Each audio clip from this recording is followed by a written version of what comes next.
Kendaraan roda bermesin, salah satunya motor, menjadi alat transportasi alternatif di Kota Palembang. Untuk motor menjadi berbeda dengan yang lain, bisa menambahkan berbagai macam jenis aksesoris, karena itulah salah satu cara untuk membuat motor menjadi berbeda dengan yang lain dan sesuai dengan karakter sendiri.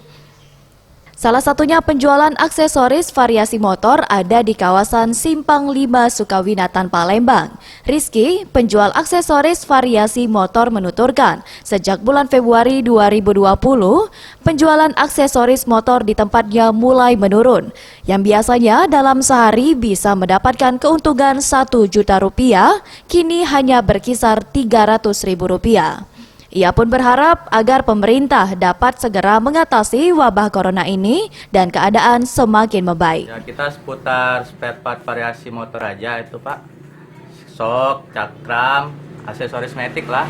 Untuk kisaran harga kira-kira dari berapa sampai berapa tuh?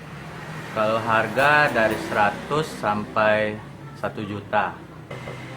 Penurunan pasti jelas karena dari virus ini penurunannya sekitar 50% lebih.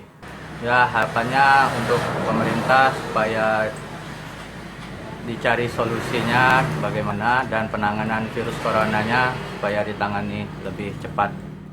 Berbagai aksesoris dan variasi motor, mulai dari pelek, sok, stang, knalpot, lampu yang dibanderol dengan harga mulai dari ratusan ribu rupiah hingga jutaan rupiah dijual di tokonya. Weli AF, Sriwijaya TV.